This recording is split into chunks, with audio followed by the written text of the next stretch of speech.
Les mages de l'autre monde n'auraient jamais pu imaginer que la femme qu'ils avaient rejetée comme inutile était en réalité une puissance logistique aux capacités frôlant le divin.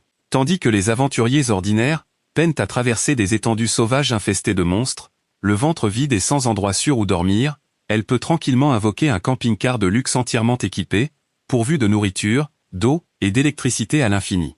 Il supposait qu'une femme abandonnée seule dans la forêt deviendrait rapidement la proie des monstres. Au lieu de cela, elle transforme la survie en un agréable séjour en camping, et il ne lui faut qu'un seul poisson grillé pour recruter un bel aventurier comme garde du corps personnel. Notre histoire suit Takanashi Rin, une femme d'une vingtaine d'années passionnée de camping, de cuisine en plein air et de jeux de rôle sur table. Lors de ce qui aurait dû être un autre voyage paisible, Rin installe son campement au bord d'un lac, allume son réchaud et lance sa ligne de pêche. Sa canne à pêche se courbe soudain si violemment qu'elle manque de se briser. Convaincu d'avoir attrapé le plus gros poisson de sa vie, Rin tire de toutes ses forces. Malheureusement, aucun poisson n'apparaît. À la place, un jeune homme aux cheveux blancs et aux cornes rouges jaillit de l'eau en volant. Rin fixe avec incrédulité l'étranger trempé qu'elle a mystérieusement pêché à côté de son campement. Attraper un bel homme au lieu du déjeuner est certainement inattendu, mais elle a quand même le réflexe de vérifier s'il est en vie. Après avoir confirmé qu'il respire, elle le traîne jusqu'à un endroit sûr et le laisse se reposer. Puis, l'urgence semblant sous contrôle, elle retourne aux brochettes de saumon au lait qui dégagent déjà un arôme irrésistible sur le grill. L'odeur du poisson grillé est suffisamment puissante pour ramener l'étranger à la conscience. Il se réveille au moment même où Rin mord dans un morceau de saumon riche et tendre, parfaitement assaisonné. Remarquant la faim désespérée dans ses yeux, elle lui offre une brochette sans hésitation. Au début, l'homme l'accepte avec une gêne visible. Après sa première bouchée, cependant, toute retenue disparaît. Une brochette devient 2, puis 3, tandis que Rin continue de griller et lui verse du thé d'orge pour équilibrer la saveur riche. À la fin du repas, l'homme qui a failli se noyer a fait une guérison miraculeuse, et les assiettes vides révèlent à quel point il a dû rester longtemps sans nourriture convenable. Une fois qu'il s'est suffisamment remis pour parler, les deux se présentent enfin. L'homme s'appelle Vil, un aventurier de la ville d'Elraj. Lors d'une mission en solo, il avait retiré ses vêtements et était entré dans un cours d'eau, mais un petit monstre avait pillé ses affaires et dévoré chaque morceau de nourriture qu'il avait emporté. Son équipement était resté intact, mais la faim l'avait finalement poussé à prendre une décision imprudente. Il avait glissé dans la rivière et avait été emporté par le courant jusqu'à atteindre la ligne de pêche de Rin. Heureusement, sa race possède un corps d'une résistance inhabituelle, ce qui est la seule raison pour laquelle il a survécu au voyage violent sans être gravement blessé. Même s'il doit beaucoup à Rin pour l'avoir sauvé et nourri, Vil l'avertit gentiment de ne pas faire confiance à tous les étrangers qu'elle trouve dans la nature. Une femme voyageant seule ne devrait pas secourir un homme inconnu et immédiatement l'inviter à dîner sans prendre aucune précaution. Rin admet que son conseil est sensé, mais sa compétence stratégie de survie ne l'a jamais averti que Vil était dangereux. Plus important encore, même épuisé, il avait remarqué que ses vêtements étaient mouillés et s'était inquiété de son état. Ce petit geste d'attention avait suffi à convaincre Rin qu'il n'était pas quelqu'un ayant de mauvaises intentions. Pour Vil, la magie qu'il démontre nonchalamment n'a rien d'inhabituel. Rin, en revanche, réagit avec un enthousiasme si débordant qu'elle saute pratiquement en l'air. Son excitation lui fait comprendre qu'elle n'a presque aucune connaissance de la magie. Rin ne voit aucune raison de cacher la vérité et admet ouvertement qu'elle vient d'un autre monde, un monde où les gens ne peuvent pas produire des capacités surnaturelles d'un simple geste de la main. Rin demande alors si Vil a déjà entendu parler d'un rituel connu sous le nom d'invocation de la Sainte. Elle explique qu'elle profitait d'un voyage de camping ordinaire, quand le sol s'est soudainement effondré sous ses pieds. Quand elle a repris conscience, elle avait été entraînée dans une salle de cérémonie inconnue remplie de silhouettes mystérieuses en robe.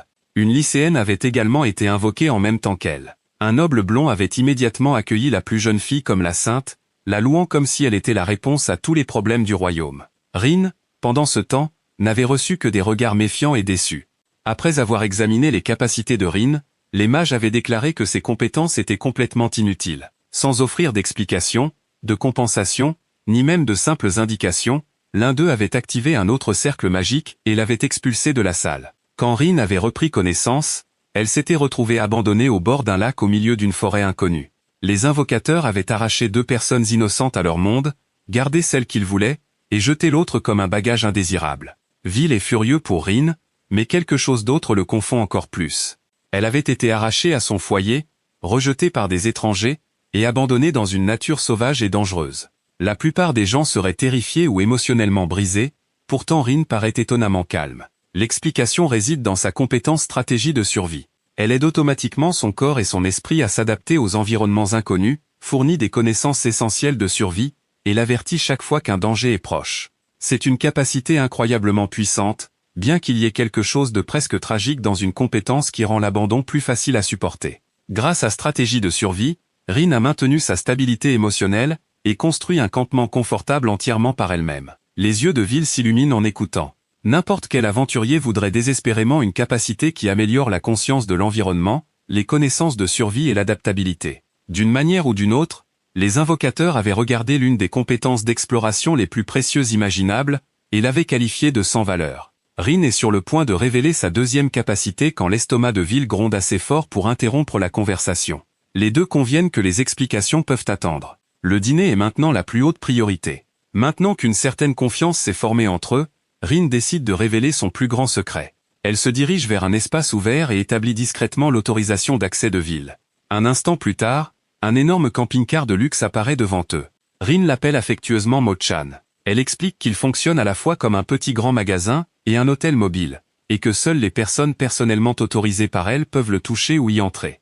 Après avoir reçu la permission, Vil entre et est immédiatement submergé par l'immense intérieur. Le véhicule contient un espace repas, des lits, une salle de bain, une cuisine entièrement équipée, et même un réfrigérateur. Rin explique que Mo-chan utilise quelque chose de similaire à la magie spatiale, permettant à l'intérieur et à la capacité de stockage d'être bien plus grand que l'extérieur ne le suggère. La nourriture et les fournitures essentielles se réapprovisionnent automatiquement en absorbant le mana de l'atmosphère environnante. L'eau propre est produite par le même processus, tandis que les déchets sont décomposés et reconvertis en mana. Ce n'est pas simplement un camping-car. C'est un système de recyclage entièrement autonome. Vil peut à peine comprendre comment les invocateurs ont réussi à classer une telle capacité comme inutile. Mo-chan est une forteresse mobile avec un stockage énorme, un abri permanent, de l'eau propre et un approvisionnement alimentaire se renouvelant sans fin. Utilisé correctement, Rin pourrait soutenir une division militaire entière. La seule limitation est que Mo-chan ne peut être invoqué qu'en extérieur. Puisque Rin avait été examiné à l'intérieur d'une salle de rituel exigu, les mages n'ont probablement jamais vu la véritable forme de la capacité qu'ils avaient rejetée. Pendant que Rin prépare le dîner, Vil se porte volontaire pour patrouiller les environs. Il revient sans mauvaise nouvelle, et lui apporte un énorme morceau de filet d'almirage en cadeau. Rin le reconnaît comme de la viande d'un monstre ressemblant à un lapin cornu. Vil l'offre comme un petit remboursement pour le repas qui lui avait sauvé la vie plus tôt dans la journée. Rin range joyeusement la viande, et l'invite à s'asseoir pour dîner. Le dîner se compose de risotto fumant, et de carpaccio de poisson finement tranché. Le riz tendre absorbe la riche saveur du lait, tandis que le poisson frais reste doux et délicat sans aucune odeur désagréable. L'huile d'olive et les herbes complètent l'ensemble du plat. Quand Vil baisse la tête et mange en silence, Rin s'inquiète que les saveurs inhabituelles ne lui conviennent pas. Puis il lève les yeux, et fait l'éloge de la nourriture avec une sincérité totale. Il admet n'avoir jamais rien mangé d'aussi délicieux en campant dans la nature. Après une pause respectueuse, il demande discrètement un deuxième bol. Rin insiste modestement qu'elle est simplement quelqu'un qui aime cuisiner. Même les brochettes de saumon au lait du déjeuner étaient, selon elle, un repas de plein air ordinaire. Vil n'est pas d'accord. Beaucoup de gens savent cuisiner des ingrédients simples, mais très peu peuvent les transformer en nourriture aussi mémorable. Une fois qu'ils ont mangé à satiété, ils demandent ce que Rin a l'intention de faire ensuite. Elle admet ne pas avoir la moindre idée de comment rentrer chez elle. Cependant, elle n'a guère envie de passer chaque jour consumée par la colère. En attendant de trouver un moyen de rentrer, elle prévoit d'utiliser ses deux compétences pour voyager, camper et découvrir ce nouveau monde. Vil signale immédiatement plusieurs problèmes avec ce plan. Mo-chan peut résoudre la nourriture et l'abri, mais vivre près de la civilisation nécessite de l'argent, un emploi, des documents d'identité et la connaissance des lois locales. Vil lui fait donc une offre pratique, elle peut rejoindre son groupe d'aventuriers comme cuisinière et spécialiste logistique. Mo-chan s'occupera des fournitures et du transport, tandis que le groupe l'aidera à gagner de l'argent, à établir une identité et à entrer en sécurité dans la société. Selon Vil, les aventuriers passent leur vie à marcher sous le mauvais temps, à traverser des terrains dangereux et à mener des batailles épuisantes. Un repas chaud et délicieux peut restaurer le moral mieux que presque tout. Malheureusement, chaque membre de son groupe est une catastrophe en cuisine. Recruter Rin serait comme recevoir une réponse à leurs prières. Plus important encore, Vil souhaite sincèrement lui rendre sa gentillesse. Il admet maladroitement qu'il ne peut pas promettre que chaque voyage sera sûr ou confortable, mais il jure que lui et ses compagnons la protégeront de toutes leurs forces. Rin aime ce qu'elle entend.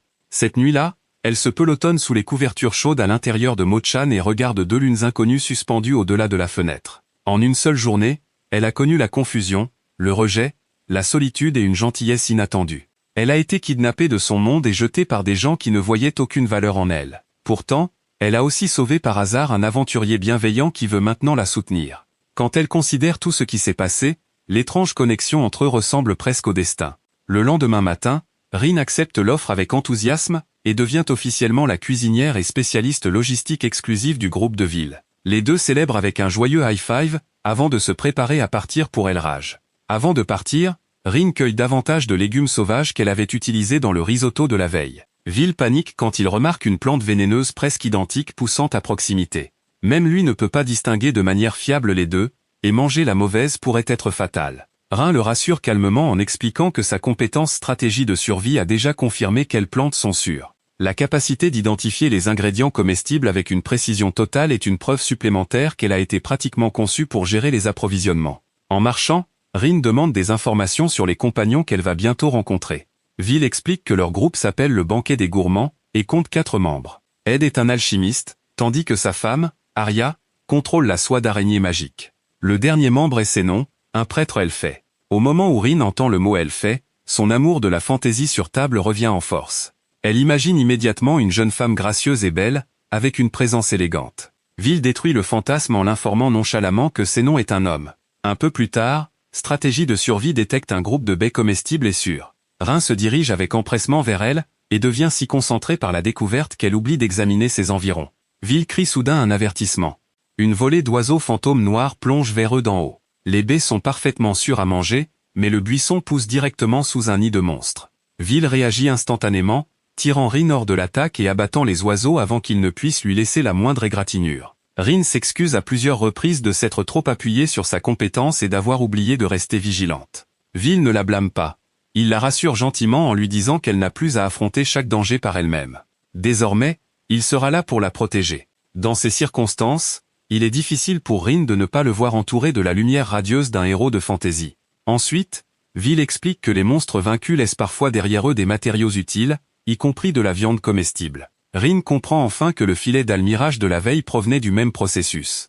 Ses capacités sont peut-être extraordinaires, mais ses connaissances pratiques de ce monde restent proches de zéro. Voyager avec des aventuriers expérimentés l'aidera à combler les lacunes que stratégie de survie ne peut pas couvrir. Ils montent dans Mochan et commencent à rouler vers Elrage. Au début, Vil doute qu'un véhicule à roues de cette taille puisse bouger. Quand il accélère plus vite que n'importe quelle calèche tirée par des chevaux qu'il a jamais vus, il devient complètement silencieux. Un voyage qui nécessite normalement 3 jours à pied est réduit à moins de 3 heures. Mochan possède également une fonction de dissimulation limitée qui l'empêche d'attirer trop l'attention. Cependant, à mesure qu'ils approchent du territoire peuplé, Vil recommande d'emprunter une route de montagne où moins de gens sont susceptibles de les voir. Même sur un terrain forestier accidenté, l'intérieur de Mochan reste aussi lisse et confortable que si le véhicule flottait. Plus Vil fait l'expérience des capacités de Rin, plus elles deviennent incroyables. Il l'avertit de garder Mochan secret du plus grand nombre de personnes possible. Quelque chose d'aussi précieux pourrait facilement attirer de puissants ennemis. Rin est d'accord, mais avant que la conversation ne puisse continuer, Stratégie de survie déclenche soudainement un avertissement de danger urgent. L'avertissement pointe directement vers un massif ours de flammes se tenant sur la route devant eux. Du feu brûle continuellement sur sa fourrure, et Vil est choqué car cette espèce ne devrait normalement pas apparaître n'importe où près de la région. 3 aventuriers le combattent déjà. Arya lance une immense toile de soie d'araignée autour du cou de la créature, mais les flammes brûlent les fils presque immédiatement. Elle se frappe le front, réalisant un peu tard qu'utiliser des entraves inflammables contre un monstre de feu n'était pas sa meilleure décision tactique. Ed voit Arya perdre du terrain et panique immédiatement, supposant que sa femme a été blessée. Ce nom lui rappelle calmement que seule la soie brûle, et qu'Arya elle-même est complètement indemne. La combinaison familière de personnalités permet à Rin de les reconnaître immédiatement. Ce doivent être les 3 autres membres du Banquet des Gourmands. Tout le groupe s'est enfin rassemblé, bien que leur première rencontre ait lieu au milieu d'un combat contre un monstre qui s'est égaré bien en dehors de son territoire normal. Vil dit à Rin de rester en sécurité à l'intérieur de Mochan. Il est confiant que ses compagnons ne seront pas vaincus par un seul ours de flamme. Après cet avertissement, il attrape son épée, quitte le véhicule et rejoint Ed, Arya et Sénon. Rin vient tout juste d'accepter son nouveau travail, et elle bénéficie déjà d'une place au premier rang pour regarder ses futurs coéquipiers démontrer leurs capacités. Au moment où Vil émerge de Mochan, Ed, Arya et Sénon lèvent nonchalamment la main pour le saluer comme si l'énorme ours en feu n'était qu'un visiteur impatient. Sénon remarque que Vil a terminé le recrutement plus vite que prévu. Ed, pendant ce temps, se plaint que son rêve de profiter d'aventures privées seul avec sa femme bien-aimée a déjà été détruit. Vil se frotte le visage et demande à tout le monde de reporter la conversation après la défaite du monstre. À l'intérieur du véhicule, Rin se blottit derrière le pare-brise avec les yeux brillants. Pour elle, c'est le premier vrai combat qu'elle voit dans un autre monde, et la vue est meilleure que l'expérience de film d'action la plus chère imaginable. Ed ouvre le combat avec de la magie de glace, produisant d'énormes blocs de matière gelée pour arrêter les attaques de l'ours de flamme. La créature riposte en lançant un arbre entier vers lui. Arya réagit rapidement, attrapant le tronc avec sa soie d'araignée avant que son mari ne soit écrasé. Plutôt que d'être effrayé après avoir failli être tué, Ed déclare joyeusement qu'être sauvé par sa femme ne fait que renforcer son amour pour elle. Ce nom lui tapote le front et rappelle au mari et à la femme que l'ours se tient toujours directement devant eux.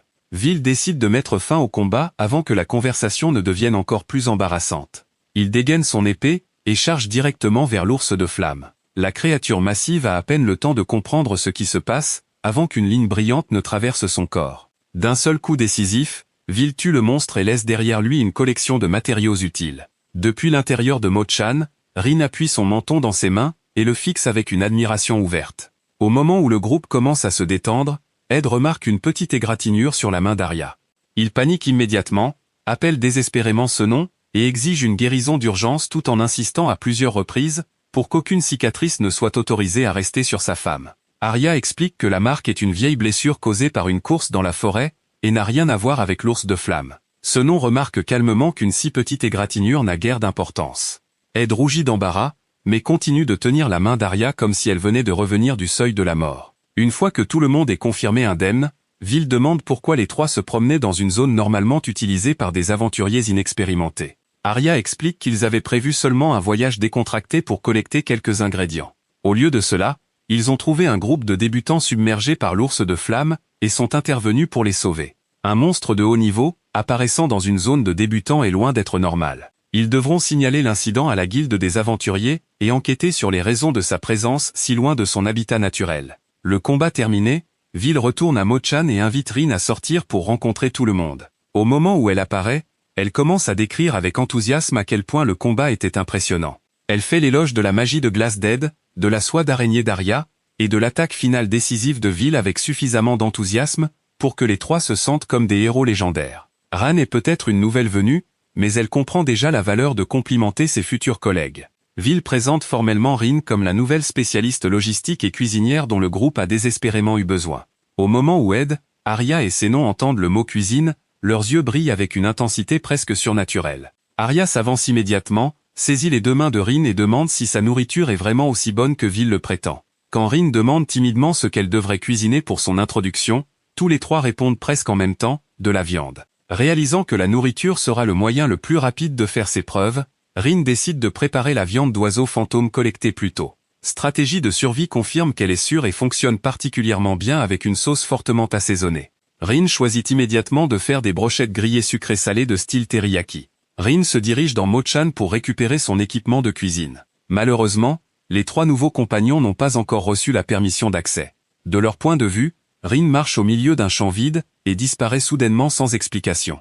À l'intérieur, elle tranche rapidement la viande d'oiseau fantôme en petits morceaux, mélange sauce soja, sucre et assaisonnement en un glaçage, puis fait mariner la viande et l'enfile soigneusement sur des brochettes de bambou. Vil lui demande si elle utilisait de la magie d'invisibilité simplement pour collecter des ustensiles de cuisine. C'est seulement alors que Rin se souvient qu'elle n'a jamais accordé aux autres la permission de voir Mo-chan. Elle commence à corriger l'erreur, mais Vil lui dit de laisser les choses en l'état encore un peu. Regarder les autres devenir de plus en plus confus est bien trop divertissant. Les brochettes commencent à grésiller au moment où elles touchent le grill. La sauce caramélise sur la viande, libérant un arôme qui se répand dans toute la zone. Rin retourne soigneusement chaque brochette tout en s'inquiétant que les saveurs de son monde soient trop inhabituelles pour les goûts locaux. Arya se porte volontaire pour essayer le premier morceau. Au moment où elle mord dans la viande richement assaisonnée, ses yeux s'illuminent. Ed, Sénon et Vil suivent immédiatement son exemple. Le premier lot disparaît avant même d'avoir eu le temps de refroidir. Vil loue l'équilibre entre le sucré et le salé. Ed ne peut pas croire que de la simple viande de monstre puisse devenir quelque chose digne d'une célébration après être passé entre les mains de Rin. Sénon mange avec tout autant d'enthousiasme que les autres. Rin avait imaginé qu'un elfe pourrait survivre de feuilles, de fruits et d'air pur de la forêt. La vitesse à laquelle Sénon détruit les brochettes corrige immédiatement cette idée fausse. Arya embrasse immédiatement Rin et déclare que désormais, Chaque jour de sa vie sera passé à attendre l'heure du repas. Sénon maintient son expression digne tout en confiant calmement l'avenir de son estomac à Rin. Vil remet formellement la responsabilité des approvisionnements et de la cuisine du groupe à leur nouvelle recrue. Rin s'incline et promet de travailler dur, tout en demandant poliment à chacun d'être patient pendant qu'elle s'adapte au travail. Après que tout le monde a mangé, Rin accorde enfin à Ed, Arya et Sénon l'accès à Mo-chan. Le camping-car auparavant invisible apparaît soudainement devant eux, laissant les trois complètement sans voix. Quand ils entrent et découvrent un intérieur bien plus grand que l'extérieur, leurs expressions deviennent un parfait mélange de confusion et d'émerveillement. Le groupe monte dans Mo-chan et continue vers Elraj. Le véhicule roule plus vite qu'une calèche de course, mais l'intérieur reste parfaitement stable. Ed, Arya et Sénon se pressent contre les fenêtres, regardant le paysage défiler tout en débattant de la façon dont le véhicule pourrait possiblement fonctionner. Ils suggèrent des combinaisons de magie spatiale, de mouvement, de protection et d'énergie avancée. Plus ils en discutent, plus ils deviennent confus. Mo-chan fonctionne bien au-delà du système magique compris par les habitants de ce monde. Voyant leur excitation, Rin demande discrètement à Vil si le véhicule devrait être traité comme un secret soigneusement gardé. Vil accepte sans hésitation. Une base mobile capable de fournir le transport, l'abri, la nourriture, l'eau et le stockage deviendrait la cible de nobles, de marchands, d'armées et de criminels. Si des personnes puissantes découvraient tout ce que Mo-chan peut faire, elles pourraient déclencher un conflit international simplement pour le posséder. Protéger le secret revient donc à protéger la vie de Rin. Vil s'excuse ensuite maladroitement d'avoir déjà transmis certaines informations sur Rin à la guilde des aventuriers. Une invocation depuis un autre monde peut impliquer des questions de sécurité nationale, il ne pouvait donc pas raisonnablement tout garder caché. Rin n'est pas en colère. Elle comprend qu'elle a besoin d'une identification légale, de revenus, d'informations sur ce monde, et de tout indice possible qui pourrait l'aider à rentrer chez elle. Rester complètement caché ne ferait qu'empêcher la guilde d'offrir son aide. Pendant le trajet, Vil explique qu'Elraj appartient à une grande nation insulaire entourée par la mer. Le pays a été fondé par des gens qui rejetaient la guerre et cherchaient un endroit où différentes races pourraient vivre en paix. Humains, elfes, nains et peuples bêtes ont traversé l'océan ensemble et construit la nation au fil des générations. Parce que la coexistence fait partie de son histoire, une habitante d'un autre monde inexpérimentée comme Rin est bien plus susceptible d'y être accueillie que crainte ou rejetée. Cependant, Vil prévient que le reste du monde n'est pas toujours aussi accueillant. La nation insulaire commerce ouvertement avec les puissances étrangères mais reste prudente envers les royaumes qui suivent encore des traditions féodales rigides. Elraj est également un centre majeur de commerce international, avec des navires, des marchands et des informations arrivant constamment. Si quelqu'un a entendu des rumeurs récentes sur l'invocation de la Sainte, la guilde des aventuriers d'Elraj est l'un des meilleurs endroits pour enquêter. Tandis que Vil discute de politique internationale et de sécurité nationale, l'attention de Rin dérive immédiatement vers les marchés de poissons frais et l'énorme sélection de fruits de mer qu'elle s'attend à trouver dans une ville côtière. Vil rit et l'informe qu'Elraj est presque aussi grande que la capitale royale. Pour Rin, cela ne signifie apparemment qu'une chose. Un nombre encore plus grand d'ingrédients à explorer. Près d'Elraj, Rin éloigne Mo-chan de la route principale et le range dans son espace de stockage avant que quiconque ne le remarque. Le groupe entre dans la ville à pied. Rin regarde partout à la fois, fasciné par les bâtiments, les canaux, les marchés et les nombreuses races différentes circulant dans les rues. Arya, Ed et Sénon retournent au quartier général du groupe pour nettoyer et préparer une fête de bienvenue. Vil emmène Rin directement à la guilde des aventuriers pour qu'elle puisse compléter son inscription professionnelle. Au comptoir d'accueil, Rin se retrouve face à une adorable employée dont les oreilles pointues et la queue qui remue capturent immédiatement toute son attention. Elle est si fascinée qu'elle en oublie presque pourquoi elle est venue. Vil rit et explique que c'est la première fois que Rin rencontre un kobold.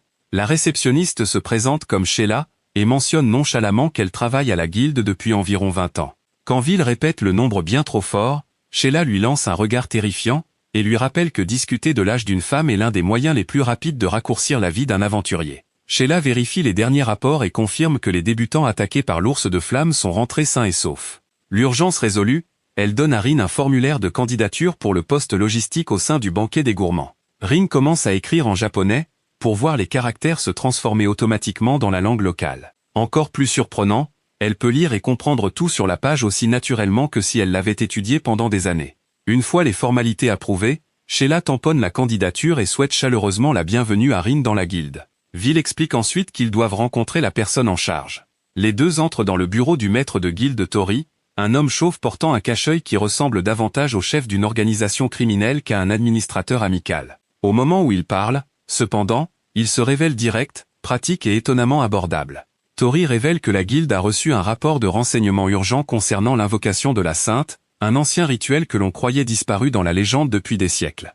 Tori étudie Vil, et remarque qu'il a découvert une personne exceptionnellement rare. Non seulement Vil a localisé quelqu'un impliqué dans l'invocation, mais il l'a aussi recruté dans son propre groupe, avant que quiconque ne puisse l'atteindre. Interrogée, Rin dit la vérité. Elle a été invoquée aux côtés d'une étudiante plus jeune. L'autre fille avait été accueillie comme la sainte et emmenée par un beau noble, tandis que Rin avait été déclarée inutile et jetée dans la nature. Pour confirmer son histoire, Tori demande la permission d'examiner le statut de Rin en utilisant la magie d'évaluation. Vil objecte immédiatement que les informations de statut d'une personne sont privées. Rin devient nerveuse pour une raison entièrement différente, se demandant si le sort pourrait révéler son poids ou ses antécédents financiers. Tori rit et l'assure que sa capacité d'évaluation est loin d'être assez puissante pour découvrir de tels secrets personnels. Soulagé, Rin accepte l'examen. Un écran de statut bleu lumineux apparaît, révélant que Rin possède 2 classes, voyageuse de l'autre monde et voyageuse. Il affiche également stratégie de survie et l'extraordinaire capacité Mo-chan. Tori explique que voyageuse de l'autre monde est une classe exclusive accordée aux personnes qui arrivent d'un autre monde. Ces individus reçoivent généralement une compétence spéciale aléatoire et une profession supplémentaire. Le résultat confirme sans aucun doute que Rin a été invoquée d'ailleurs. Cependant, elle ne possède aucune classe, titre ou capacité liée au fait d'être une sainte. Vil et Tori peuvent à peine cacher leur admiration en étudiant les capacités de Rin, mais la question plus importante est de savoir qui a effectué l'invocation et pourquoi. Vil explique que le rituel nécessite une quantité énorme d'énergie magique. Une nation ne tenterait normalement cela que lors d'une guerre catastrophique, d'une invasion de monstres, d'une peste mortelle, ou d'une autre crise menaçant sa survie. Pourtant, la guilde n'a reçu aucun rapport de conflit majeur ou de catastrophe qui justifierait l'utilisation d'une mesure aussi extrême. Vil se souvient alors de l'ours de flamme qui était apparu dans la zone de chasse pour débutants plus tôt dans la journée. Un monstre puissant entrant soudainement dans un territoire bien en dehors de sa zone normale pourrait être un signe avant-coureur de quelque chose de plus grand. Tori convient que la possibilité mérite attention, bien qu'un seul incident ne suffise pas à le relier directement au rituel d'invocation. Plus étrangement encore, l'ours de flamme que Vil avait vaincu semblait beaucoup plus faible et maigre qu'un membre sain de son espèce. Même affaibli, l'ours restait assez puissant pour massacrer des aventuriers inexpérimentés. Tori décide qu'ils ne peuvent pas se permettre d'ignorer la situation. Il assigne au banquet des gourmands la mission de patrouiller la région extérieure autour d'Elraj dans un avenir proche. Ils peuvent continuer à accepter du travail, mais doivent rester assez proches pour réagir si d'autres monstres anormaux apparaissent. Rin regarde avec des yeux écarquillés, réalisant que le groupe qu'elle a nonchalamment rejoint est suffisamment influent pour recevoir une mission importante directement du maître de guilde. Après avoir quitté la guilde, Rin et Vil se rendent au quartier général du banquet des gourmands, où Ed, Arya et Sénon les attendent. La maison est étonnamment grande. Vil explique que le propriétaire précédent est décédé soudainement, ce qui rend immédiatement Rin nerveuse à propos de possibles fantômes. Ce nom lui rappelle calmement qu'il est prêtre. Si un fantôme apparaît, il l'enverra simplement en paix dans l'au-delà. Ce que Rin apprécie le plus, c'est l'énorme cour arrière. Elle offre suffisamment d'espace pour invoquer Mo-chan sans que des voisins curieux ne découvrent le plus grand secret du groupe. Pour le dîner, Rin utilise la viande d'almirage collectée par Vil, des champignons Tila apportés par Ed, et les œufs d'oiseaux fantômes. Elle déchire les champignons en morceaux plus petits, assaisonne la viande tranchée avec de la sauce soja, du vin de cuisine et du sucre, puis fait sauter le tout ensemble pour un plat de riz mélangé. Elle bat les œufs avec des oignons verts hachés, et les roule en couches moelleuses. Enfin, elle coupe le filet d'almirage en morceaux épais, les saisit dans une poêle chaude et les termine avec une sauce brillante à base de gingembre et de soja. Plutôt que de compter entièrement sur les provisions de Mo-chan, Rin combine des ingrédients premium de ce monde avec les techniques de cuisine qu'elle connaît le mieux. Bientôt, 3 plats sont prêts. Du riz mélangé aux champignons et à la viande, des œufs roulés d'oiseaux fantômes aux oignons verts, et d'épais steaks d'almirage couverts d'une sauce parfumée au gingembre. L'arôme se répand dans chaque pièce du quartier général. Au moment où la nourriture atteint la table, tout le groupe devient complètement silencieux. Rin commence à transpirer, convaincue qu'elle a d'une manière ou d'une autre gâché le repas. En réalité, tout le monde est simplement choqué que la nourriture ait l'air et sente meilleur qu'il ne l'avait imaginé possible. Vil s'excuse à plusieurs reprises d'avoir sous-estimé leur nouvelle cuisinière. Rin leur dit rapidement d'arrêter de regarder et de commencer à manger. Arya prend la première cuillerée de riz mélangé, tandis qu'Ed, Sénon et Vil se dirigent immédiatement vers les plats qu'ils ont le plus observés. Arya loue la saveur profonde des champignons Tila, et la façon dont ils complètent parfaitement la viande assaisonnée. Ed déclare que le repas restaure son énergie comme si quelqu'un avait complètement rechargé son endurance. Sénon est fasciné par les œufs roulés. Leur richesse est équilibrée par la saveur fraîche et le léger croquant des oignons verts, gardant le plat assez léger pour être mangé continuellement. Après seulement 2 bouchées, le digne prêtre Elphée a déjà abandonné la plupart de sa retenue habituelle. Vil se concentre entièrement sur le steak d'almirage avec sa sauce au gingembre. La viande est normalement désagréablement coriace, pourtant Rin l'a rendue tendre et juteuse d'une manière ou d'une autre. Le glaçage sucré et salé recouvre chaque morceau, tandis que l'arôme du gingembre rend presque impossible de s'arrêter de manger. Vil termine son premier bol de riz, et en demande immédiatement un autre. Arya tente également son bol. Ed réclame bruyamment du riz et de la viande supplémentaire. Même ce nom abandonne sa fierté, et annonce qu'il refuse de rester assis tranquillement pendant que les autres mangent la nourriture restante. En quelques instants, la table paisible du dîner devient un champ de bataille où chaque membre du banquet des gourmands se bat pour une portion de plus. Après avoir reçu une mission de surveiller la zone entourant Elraj, Vil rassemble le banquet des gourmands pour discuter de leur itinéraire. Il suggère de commencer par la côte avant de revenir vers la ville. Au moment où tout le monde entend le mot plage, cependant, tout le groupe oublie le mot surveillance. Ed commence à penser aux poissons, ces noms se rappellent que les coquillages sont actuellement de saison, et Arya décide immédiatement que le déjeuner doit comporter des fruits de mer. Les 4 parviennent à un accord si rapidement que Rin n'a jamais l'occasion de s'y opposer. Elle vient juste de finir de préparer le petit déjeuner, et ce groupe planifie déjà le déjeuner. Ils vivent clairement pour manger plutôt que de manger pour vivre. Juste au moment où ils se préparent à partir, un jeune homme chat nommé Rent arrive au quartier général. Il est membre de Lucky Four Leaf Clover, trèfle à 4 feuilles chanceux, le groupe de débutants qui avait été attaqué par l'ours de flamme lors de l'incident précédent. Rand s'incline profondément et les remercie, expliquant que sans le banquet des gourmands, tout son groupe aurait pu être définitivement éliminé. Vil refuse de prendre tout le mérite car il n'était pas présent quand l'attaque a commencé. Il dit simplement que les aventuriers expérimentés aidant les débutants est tout à fait naturel. Une fois que Rent et ses amis seront devenus plus forts, ils devraient offrir la même main secourable à la prochaine génération de nouveaux venus. Rin se présente comme la nouvelle transporteuse et cuisinière du groupe, puis demande pourquoi quelqu'un d'aussi jeune fait déjà un travail d'adulte. Elle clarifie rapidement qu'elle veut dire travailler comme aventurier. Rin explique qu'il vit dans un orphelinat d'église, et accepte des missions avec ses amis pour aider à couvrir les frais de subsistance. Rin comprend qu'il est fier de sa décision, alors elle ne le regarde pas avec pitié. Au lieu de cela, elle sort une boîte de biscuits Alberi fait maison, et lui demande de les partager avec tout le monde à l'orphelinat. Ran prend une bouchée, et a l'air d'avoir l'âme transportée dans un autre monde. Le biscuit croustillant et la saveur aigre-douce des baies le submergeant complètement. La rencontre aide aussi Rin à comprendre pourquoi leur enquête actuelle est importante. Rendre la zone environnante plus sûre permettra aux enfants comme Rent de travailler sans risquer constamment leur vie. Au moment où Rent s'en va en courant, 4 paires d'yeux se verrouillent immédiatement sur la boîte de biscuits restante. Quelqu'un prétend sentir quelque chose de dangereux, un autre dit que l'odeur le rend fou, et les autres exigent de savoir pourquoi Rin fait semblant de n'avoir rien caché. Rin les assure précipitamment que tout le monde a encore sa part. C'est seulement alors que les 4 aventuriers reviennent à un état relativement calme. Le groupe monte dans Mo-Chan et quitte la ville. Ils doivent faire un assez long détour car le camping-car magique ne peut pas simplement apparaître au milieu d'un port bondé.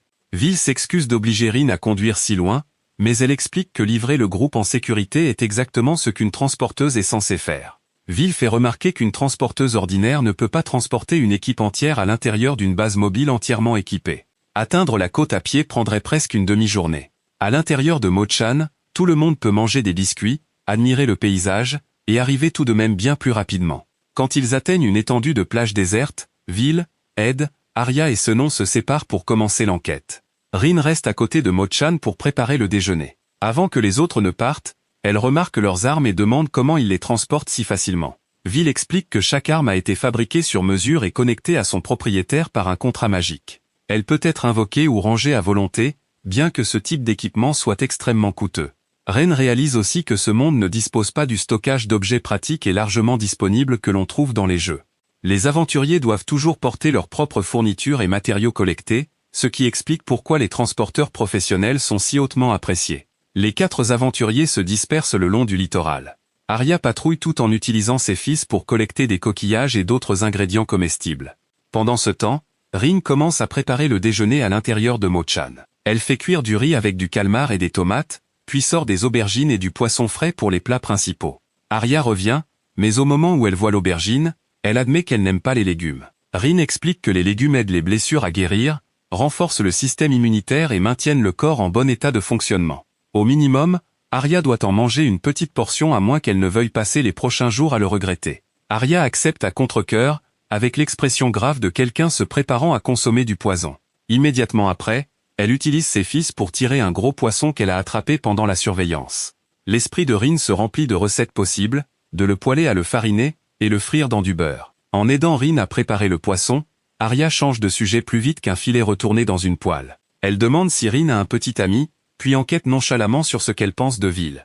Rin agite immédiatement ses mains et rougit vivement, admettant qu'il serait difficile de ne pas apprécier quelqu'un d'aussi beau et fiable que lui, tout en refusant fermement de dire qu'elle a des sentiments romantiques. Quand Arya essaie de pousser la question plus loin, Rin renverse l'interrogatoire et demande comment Arya et Ed se sont originellement rencontrés. En quelques secondes, la cuisine de Moshan se transforme d'un poste de préparation de déjeuner en une salle d'interrogatoire hautement agressive. Arya devient si gênée qu'elle semble prête à creuser un trou et disparaître. Rin lance alors la menace décisive, à moins qu'Arya ne raconte l'histoire, elle pourrait perdre toute motivation pour cuisiner, laissant tout le groupe manger de la terre au déjeuner. Une menace dirigée directement vers l'estomac est plus efficace que presque n'importe quel sort. À ce moment-là, Vil, Ed et Sénon reviennent. Après avoir appris que Rin avait simplement posé des questions sur leur romance naissante, Ed remarque qu'Arya est la plus adorable quand elle est embarrassée. Arya se couvre le visage de défaite, tandis que Rin le remercie de lui avoir permis de voir une version si rare de sa femme. La conversation s'interrompt quand Ed produit un récipient magique contenant un étrange calmar, qu'il a collecté comme cadeau pour Rin. Elle l'examine avec stratégie de survie, et confirme que c'est un calmar sourou, non seulement comestible, mais considéré comme un ingrédient premium. Les autres demandent immédiatement ce qu'elle peut en faire. Rin annonce qu'elle peut le transformer en tout, d'un plat principal à un parfait encas pour accompagner les boissons. La façon dont les yeux du banquet des gourmands commencent à briller rend le destin du calmar très clair. Ce repas peut attendre, cependant, car le déjeuner est déjà prêt. Le menu se compose de poissons poêlés, de riz à la tomate, et d'aubergines recouvertes de fromage et de sauce tomate. Vil hésite quand il voit la quantité de légumes, tandis qu'Arya tient sa fourchette comme si elle s'attendait à une trahison. Une bouchée change tout. Le fromage riche et la sauce tomate légèrement acide transforment l'aubergine en quelque chose de complètement différent. Ed est choqué de voir sa femme qui évite les légumes prendre volontairement une deuxième portion. Sénon ne comprend pas comment des produits ordinaires deviennent si délicieux une fois que Rin les touche, tandis que Vil est complètement conquis par le riz à la tomate. Rin décide qu'elle créera davantage de plats de légumes pour que le groupe puisse maintenir un régime équilibré. La viande et le poisson resteront intouchés car réduire l'une ou l'autre portion reviendrait à déclarer la guerre. Après le déjeuner, Arya demande si Rin veut d'autres ingrédients. Se souvenant du calmar sourou, Rin commence à planifier une bouillabaisse, un ragoût de fruits de mer à la mode des pêcheurs. Avec du poisson, des crevettes, du crabe, des tomates et des épices réchauffantes, la marmite entière deviendrait incroyablement parfumée. Vil et Ed commencent à imaginer la saveur avant même qu'elle n'ait fini de la décrire. Sénon suggère immédiatement d'inspecter les eaux voisines. C'est seulement alors que le groupe se souvient que le but original du voyage était de surveiller la région environnante. Avant qu'ils ne puissent réfléchir à quel point la nourriture les a facilement distraits, un jeune aventurier accourt en demandant de l'aide. Tout le monde le suit immédiatement, Rin se retrouvant entraîné dans la formation et courant aux côtés des autres. Sur le rivage, il découvre une énorme créature ressemblant à une orque échouée sur le sable. Vil l'identifie comme un farceur, une bête magique dotée d'une puissante télépathie et d'un goût particulier pour les farces aux humains. Le farceur parle directement dans l'esprit de Rin. Il admet qu'il avait prévu de plonger sous l'eau, de sauter dans les airs, et de terrifier un groupe d'aventuriers à proximité. Malheureusement, il avait calculé le décollage parfaitement, et oublié de calculer l'atterrissage. Le résultat est un corps énorme enfoncé dans la plage, rôtissant lentement sous le soleil en attendant que quelqu'un vienne l'aider. Rin voudrait faire remarquer que la farce s'est clairement retournée contre son auteur, mais la créature promet hâtivement de bien se comporter, et de fournir une récompense si on la ramène à la mer. Les jeunes aventuriers admettent qu'ils n'ont pas la force de la déplacer, et sont donc venus demander l'aide du banquet des gourmands. Rin remarque que le soleil est intense, et que la peau du farceur commence à se dessécher. Elle demande à Ed de créer une grande masse d'eau, et de la verser sur la créature pour la rafraîchir. La bête magique les remercie de façon théâtrale, affirmant que sa précieuse peau a failli devenir du poisson séché au soleil. Vil et les autres rassemblent alors leurs forces et commencent à pousser. Malheureusement, le poids énorme de la créature et le sable mou l'empêchent de bouger ne serait-ce qu'un peu. Le groupe entier rougit de l'effort tandis que le farceur reste en place comme une petite colline. La force brute ne peut clairement pas surmonter le banc de sable le séparant de l'océan. Ed et Vil continuent de pousser, Ed utilisant chaque once de force disponible parce qu'Arya regarde. Le véritable obstacle, cependant, est la bande de sable surélevée entre le farceur et l'eau. Rin suggère de créer une étendue d'eau assez grande pour faire flotter la créature. Ed admet que produire quelque chose de cette taille dépasse sa capacité. Rin change immédiatement de plan. Ils peuvent creuser un canal de la mer jusqu'à la créature échouée. La magie de terre peut former le chemin, tandis que la magie de l'eau crée le courant nécessaire pour la ramener. Ed commence à utiliser de la magie de terre et d'eau pour construire le canal. Avant que le plan ne puisse prendre effet, la mer devant eux commence soudainement à s'agiter. Plusieurs tentacules violets gigantesques s'élèvent de la surface et interrompent le sauvetage. Senon active immédiatement sa magie de soutien tandis qu'une énorme créature ressemblant à une pieuvre émerge parmi les vagues. La pieuvre géante tend ses tentacules vers le farceur. Même avec la mort s'approchant directement devant lui, la créature échouée reste convaincue que l'attaquant s'intéresse à sa belle peau jaune. Apparemment, l'auto-admiration continue de fonctionner même quand les instincts de survie de base se sont mis hors ligne. Le groupe se divise immédiatement en deux équipes. Arya dit à Rin de rester avec l'équipe de sauvetage, tandis que les 4 aventuriers se déploient pour affronter le monstre. Rin l'examine avec stratégie de survie, et découvre que la zone entre ses yeux est le point le plus vulnérable. Elle se demande brièvement quelle quantité de sauce serait nécessaire si on essayait de cuisiner quelque chose d'aussi gros, puis appelle immédiatement Vil, et le dirige vers la faiblesse. Des gens du rivage arrivent avec des pelles et commencent à creuser une tranchée entre le farceur et la mer. D'autres versent continuellement de l'eau sur son corps. Rin attrape un seau et les rejoint. La scène ressemble à un village entier essayant de sauver un navire échoué sur terre. La tranchée n'est toujours pas terminée, et le farceur n'a pas cessé de se faire des éloges. Rin finit par murmurer qu'à ce rythme, elle ferait aussi bien de lâcher le seau et de transformer la pieuvre géante en tatsuta âgé croustillant. Au moment où la nourriture est mentionnée, l'esprit combatif du groupe augmente considérablement. Ce nom suggère de griller les tentacules en brochettes. Ed se plaint que la viande sera probablement dure et sentira mauvais. Vil n'a besoin que d'imaginer Rin la transformer en quelque chose de délicieux pour que son expression devienne bien plus sérieuse. Leur motivation pour sauver la soi-disant divinité marine a soudainement reçu un renforcement supplémentaire lié au dîner. Ed attaque à distance tandis que Senon le soutient. Arya déploie Estigward, utilisant d'innombrables fils pour lier le corps et les tentacules de la pieuvre, créant une ouverture pour que Vil s'approche. De l'autre côté, les villageois continuent d'étendre la tranchée et d'y faire couler l'eau. En regardant tout le monde lutter pour lui, le farceur conclut que ce doit être la preuve que le monde entier l'adore. Rin, pendant ce temps, continue d'évaluer quelle partie de la pieuvre serait les meilleures pour la friture. Au moment où la tranchée se connecte à l'océan, tout le monde pousse ensemble et envoie le farceur glisser à travers l'eau courante. La pieuvre continue de lutter contre les fils d'Arya. Vil attend que l'espace entre ses yeux devienne exposé, puis charge en avant et enfonce son épée dans l'emplacement exact que Rin avait identifié. L'attaque frappe sa faiblesse, faisant se dissoudre la bête magique en particules de lumière. Au même moment, le farceur atteint les eaux profondes. L'opération de sauvetage et le combat sont achevés ensemble. Le farceur revient pour remercier tout le monde, et dépose une grande collection de poissons, crevettes, crabes, et autres fruits de mer frais en paiement. Avant de partir, il reconnaît que Rin vient d'un autre monde, et dit que parler avec elle était très divertissant. Rin n'a pas le temps de demander comment il le sait car la soi-disant déesse de la mer plonge immédiatement hors de vue. Un petit objet rouge non identifié apparaît brièvement dans sa main, ajoutant un nouveau mystère à l'excitation de recevoir tant d'ingrédients. Arya serre une énorme crevette dans ses bras, les yeux brillants. Ce nom déclare que les fruits de mer sont une bénédiction de la déesse de la mer. Ed imagine déjà une table débordant de nourriture, tandis que Vil revient en portant un gigantesque tentacule coupé comme cadeau supplémentaire pour Rin. Leur récolte est bien plus importante que ce que quiconque avait anticipé. Avec tout le groupe qui regarde, Rin annonce immédiatement le menu du soir. Elle installe une zone de cuisine directement sur la plage.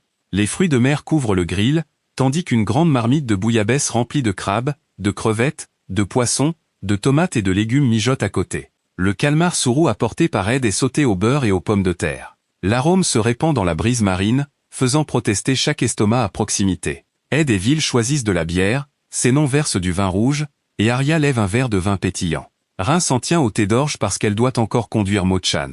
Une cuisinière peut aimer préparer un festin, mais la personne responsable du transport ne peut pas oublier ses devoirs. Vil lève sa tasse et rappelle à tous qu'ils ont sauvé le farceur grâce en grande partie aux idées, compétences et soutien de Rin. Elle balaie rapidement l'éloge et insiste sur le fait que c'était un effort de groupe. Ed et Senon conviennent que le nouveau membre a déjà rendu leur mission plus facile de bien des façons, pas seulement dans la cuisine. Arya embrasse Rin et la remercie d'avoir transformé une journée de travail de terrain en quelque chose de si confortable et agréable. Vil dit sincèrement qu'il est heureux qu'ils se soient rencontrés. Après avoir été rejeté comme inutile auparavant, entendre une reconnaissance sincère de ses nouveaux compagnons fait rougir le visage de Rin. Elle devient si émue qu'elle ne peut pas immédiatement trouver de réponse.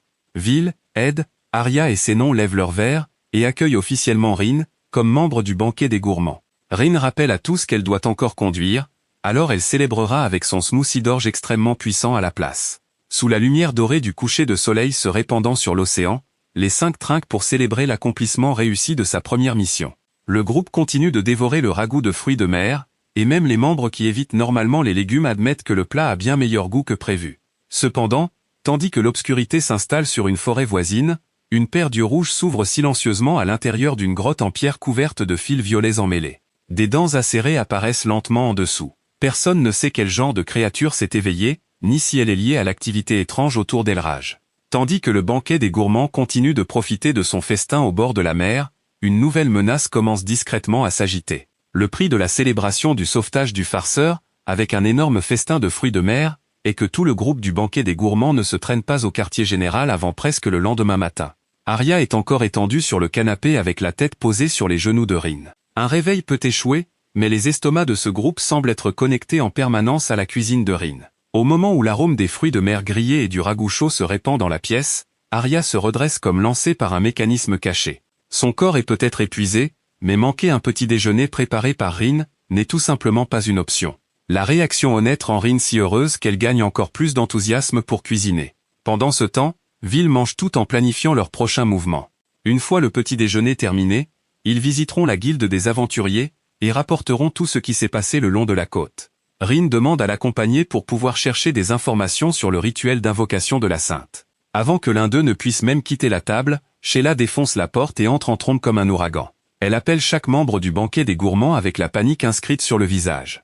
Vil suppose que la réceptionniste est venue réclamer leur rapport en retard, mais Sheila annonce qu'une urgence s'est produite. L'atmosphère domestique paisible disparaît instantanément, remplacé par le rythme urgent d'aventuriers professionnels se préparant au danger. Dans le bureau du maître de guilde Tori, le groupe apprend qu'un donjon sauvage est soudainement apparu dans la forêt près d'Elraj.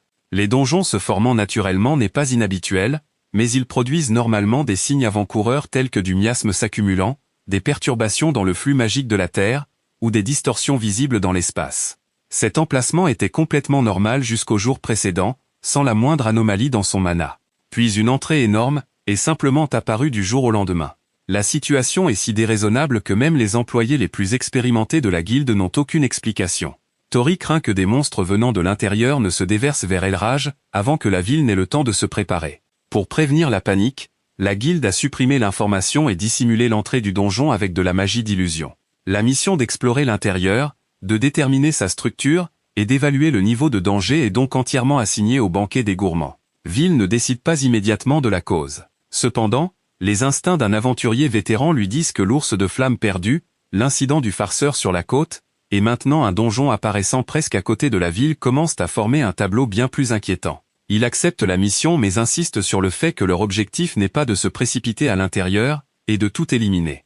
Ils doivent rassembler des informations et chercher des indices. Parce que personne ne sait combien de temps l'expédition durera, Vil demande à Rin de préparer des provisions supplémentaires. Sheila se porte immédiatement volontaire pour l'emmener faire du shopping et la traîne à travers plusieurs magasins secrets que les clients ordinaires ne découvriraient jamais. Tori crie après Sheila que son travail à la guilde n'est toujours pas terminé, mais la réceptionniste se déplace si vite que personne ne peut l'arrêter. Grâce à cette visite guidée inattendue, Rin remplit bientôt le stockage spatial de Mochan avec suffisamment de nourriture et de fournitures essentielles pour l'expédition. À la porte de la ville, Rin apparaît dans une toute nouvelle tenue d'extérieur, ce qui pousse Arya à immédiatement la qualifier d'adorable. Encore plus remarquable est l'accessoire rouge brillant sur le front d'Arya, ressemblant à un troisième œil miniature. Elle démontre sa capacité en détectant Vil et ses noms approchant par derrière sans se retourner. Les 5 membres quittent rapidement la ville. Plus ils s'éloignent, plus Rin devient nerveuse. Un donjon apparaissant si près d'une zone peuplée est effrayant. Vil pose une main rassurante sur son épaule, et lui rappelle qu'ils enquêtent précisément pour que le danger puisse être arrêté avant qu'il ne devienne une catastrophe. Elle n'a pas à porter la responsabilité de protéger Elraj toute seule. Ces paroles chaleureuses aident Rin à retrouver sa confiance, et elle promet qu'elle et Mochan fourniront tout le soutien possible. Après seulement environ 15 minutes de marche, le groupe atteint le site. La distance incroyablement courte fait comprendre à Rin pourquoi la guilde a réagi avec une telle urgence. Ce nom lève l'illusion de dissimulation, révélant une entrée de caverne sombre s'étendant profondément dans la falaise. Arya envoie des fils lumineux à l'intérieur pour enquêter. Elle confirme que le passage est large et qu'elle ne peut actuellement détecter aucun ennemi à proximité. Ed suggère d'utiliser le Mochan de Rin pour traverser le donjon plus rapidement, mais Vil refuse immédiatement. Si leur seul objectif était d'éliminer des monstres, la vitesse serait utile. Cette mission exige qu'ils examinent chaque trace qu'ils trouvent. Conduire directement dans les profondeurs pourrait leur faire manquer des preuves ou les précipiter dans un piège. Vil se place avec Arya à l'avant, Rin au centre, et Ed et Sénon derrière elle. La formation entièrement protectrice fait culpabiliser Rin parce qu'elle ne peut pas contribuer directement pendant le combat. Vil rejette immédiatement cette idée. Une transporteuse est censée être protégée. Une armée ne peut pas fonctionner sans approvisionnement, et Sénon lui rappelle que tout le monde dépendra de Mochan chaque fois qu'ils s'arrêteront pour se reposer. Arya insiste que sans Rin, la mission devrait peut-être être abandonnée à mi-chemin. Ed lui dit de prendre son temps pour s'habituer à l'aventure. Après avoir été précédemment rejeté comme inutile par les idiots d'invocateurs, recevoir une reconnaissance aussi sincère manque de faire pleurer Rin. Elle se ressaisit et marche avec confiance dans le donjon au centre de la formation. Une lumière bleue froide recouvre les murs du tunnel. Sénon remarque un parfum floral inhabituellement doux, et Arya prédit que des lézards-fleurs attendent devant. Ces monstres déguisent leur tête en fleurs de couleurs vives pour attirer les proies. Quand les pétales s'ouvrent et révèlent des visages de reptiles avec de longues langues, Rin se rapproche immédiatement de Vil. Ed refuse de laisser les monstres approcher. Il lève une main, et change instantanément sa magie en élément de feu. Des blocs transparents piègent chaque créature séparément avant que des flammes ne jaillissent à l'intérieur et ne les incinèrent en quelques secondes. Ed explique que l'espèce est extrêmement faible contre le feu. Les isoler et les brûler suffit. Ren reste en dehors du combat, et utilise stratégie de survie pour confirmer que leur viande est comestible avant de collecter les matériaux. Pendant un bref instant, elle remarque un étrange contour doré entourant la viande emballée, mais il disparaît avant qu'elle ne puisse comprendre ce que cela signifie. À ce moment-là, une petite ombre ailée plonge d'en haut. Rin lève instinctivement les bras et attrape la créature contre sa poitrine. Vil l'avertit immédiatement de ne pas toucher des créatures inconnues imprudemment. Heureusement, c'est seulement un jeune Wingrings, un animal ressemblant à un chat sauvage avec de grandes ailes poussant sur son dos. À cet âge, il n'est pas considéré comme particulièrement dangereux, et il n'y a aucun signe de sa mère à proximité. Plutôt que de résister, la créature se frotte calmement la tête contre Rin. Entendant son estomac gargouiller, elle lui offre de la viande de lézard-fleur. Stratégie de survie affiche à nouveau des informations, mais cette fois elle ne recommande pas de transformer l'animal en nourriture. Rin pousse un soupir de soulagement. Quoique la compétence ait pu dire, elle ne pourrait jamais mettre quelque chose d'aussi rond et adorable au menu. La fourrure du Wingrings rappelle à Rin le chat noir qu'elle avait élevé dans son monde d'origine. Sans trop y réfléchir, elle donne à la créature le nom de Gomamiso. Au moment où le nom quitte sa bouche, le petit animal répond directement dans son esprit, et se présente comme Gomamiso. Rin panique, et dit à tout le monde que le chat vient de lui parler. Les autres membres, cependant, n'entendent qu'une série enthousiaste de miaulements. Après avoir examiné la créature, Sénon conclut que Gomamiso est devenu un esprit bête nommé. Le fait que seul Rin puisse comprendre sa voix, signifie qu'un lien s'est déjà formé entre eux. Vil est encore plus surpris car apprivoiser un Wingrings ordinaire est normalement extrêmement difficile. Rin n'a pas de profession de maître des bêtes, n'a accompli aucun rituel, et n'a pas dominé la créature au combat. Elle l'a simplement nourri, et lui a donné un nom de manière décontractée, accomplissant quelque chose qui nécessite normalement un effort énorme. Rin elle-même n'a aucune idée de pourquoi cela s'est passé si facilement, comme si le processus entier avait été un petit miracle. Rin se sent coupable de créer une autre complication au milieu d'une mission, mais personne dans le groupe ne veut abandonner un jeune animal. Arya a déjà été complètement conquise par l'apparence adorable de Gomamiso. Ed explique que les Wingrings élevés depuis l'enfance deviennent généralement extrêmement attachés à leur propriétaire. Vil promet d'inscrire Rin comme maîtresse des bêtes à leur retour. Pour le moment, Gomamiso est officiellement accepté comme le plus nouveau membre du groupe. Le groupe continue plus profondément jusqu'à atteindre une caverne avec un plafond extrêmement élevé. Gomamiso se repose confortablement dans les bras de Rin, mais refuse de cesser de parler. Il affirme fièrement qu'avec un seul saut, il pourrait toucher le plafond. Rin ne veut pas écraser la confiance de la petite créature, alors elle répond gentiment qu'avoir des rêves est une chose merveilleuse. Immédiatement après, stratégie de survie affiche un avertissement rouge sur le sol. Rin arrête rapidement tout le monde avant que quiconque ne marche dans la zone dangereuse. Arya avance, et confirme que c'est un piège magique. Elle entoure la zone de lignes bleues lumineuses, et désactive le cercle de sorts violets caché sous le sol. Rin explique que stratégie de survie l'a averti du danger à l'avance. La capacité jadis rejetée comme inutile vient directement de sauver tout le groupe d'un piège potentiellement fatal. Au moment où le piège est neutralisé, la fourrure de Gomamiso se hérisse. Il montre les dents et grogne vers l'obscurité. La réaction met immédiatement tout le monde en alerte. Ed ordonne à Rin de reculer. Tenant le petit esprit bête, elle se retire derrière les autres, et invoque Mochan. Vil demande à Sénon de préparer la magie défensive, et une couche protectrice d'énergie entoure rapidement le groupe. De l'obscurité émerge un cocatrix avec la tête d'un poulet, et la queue d'un serpent. Vil ordonne à Rin de ne pas ouvrir le véhicule en aucun cas. Elle doit rester à l'intérieur avec Gomamiso. Tandis que Rin regarde nerveusement à travers le pare-brise, Stratégie de survie produit un autre message. Non seulement la viande de Cocatrix est comestible, mais elle est apparemment considérée comme exceptionnellement délicieuse. Sa peur a à peine le temps de se développer avant que ses instincts de cuisinière ne la chassent directement de son esprit. Tandis que les autres se préparent au combat, Rin se demande déjà quelle coupe serait la meilleure pour leur premier repas à l'intérieur du donjon. Le Cocatrix ouvre son bec, et laisse échapper un cocorico sonore. Une épaisse vague de souffle empoisonné violet déferle immédiatement vers le groupe. Heureusement, leurs défenses sont déjà en place. Le poison ne peut pas percer, et personne ne montre de signe d'être affecté. Arya libère instantanément ses fils, et met le Cocatrix en pièces d'un seul horizontal précis. Il est détruit avant de pouvoir attaquer à nouveau et se dissout en particules de lumière. En regardant à travers la fenêtre de Mo-chan, Rin a l'impression d'avoir assisté à la préparation des ingrédients juste devant elle. Gomamiso fixe l'espace vide, et demande où l'ennemi est passé. Il déclare ensuite fièrement que la queue effrayante ne lui a jamais fait peur du tout. Au moment où Rin lui rappelle que la queue ressemblait exactement à un serpent, le petit esprit bête se recroqueville immédiatement en boule. Apparemment, Gomamiso est déjà le champion invaincu pour faire semblant d'être courageux.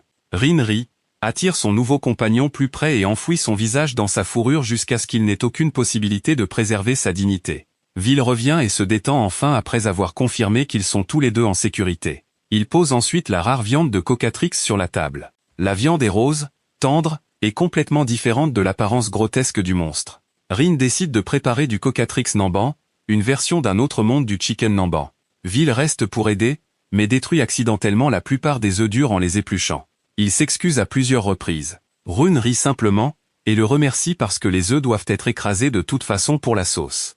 Gomamiso dort paisiblement sur un siège tandis que Rune écrase les œufs et les mélange avec de l'oignon, du concombre mariné, et de la mayonnaise pour créer une sauce tartare. Vil goûte une cuillerée et se fige immédiatement. Dans son imagination, Rin se transforme en un démon culinaire qui règne sur tout le goût, tandis qu'il ne peut rien faire d'autre que s'agenouiller devant l'autorité écrasante d'une seule cuillerée de sauce.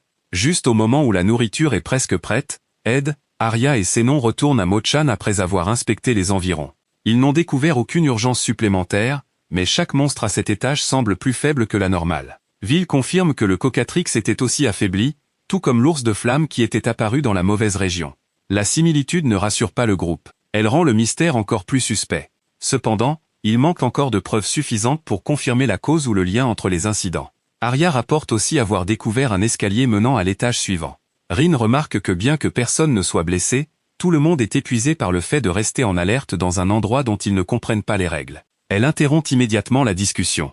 Réfléchir le ventre vide ne fera que pousser tout le monde à se concentrer sur des théories de plus en plus négatives. Avant de continuer plus profondément, ils doivent manger, récupérer leur énergie et restaurer leur morale. La viande de Cocatrix est frite jusqu'à ce que sa panure devienne dorée et croustillante, recouverte d'une riche sauce aigre douce, et généreusement garnie de sauce tartare crémeuse aussi douce que des nuages.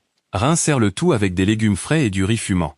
Toute la table tombe silencieuse après la première bouchée. Sénon ne peut pas croire que la viande d'un monstre venimeux puisse être aussi tendre et juteuse. Ed continue de manger tout en qualifiant le plat de dangereusement puissant. Arya se plaint que Rin continue de créer des saveurs qui leur rendent impossible le retour à leur vie d'avant. Le groupe entier commence à l'appeler un démon, bien que cette fois le titre soit clairement destiné à être un compliment. Rin insiste immédiatement qu'elle n'est qu'une cuisinière, et que le surnom de démon de la nourriture n'est qu'une plaisanterie sur sa capacité à conquérir les estomacs de tout le monde. Vil observe que la richesse de la sauce tartare est équilibrée par le glaçage aigre doux et les légumes, empêchant le plat de devenir trop lourd. Même Arya, qui évite normalement les légumes, est attirée par la combinaison.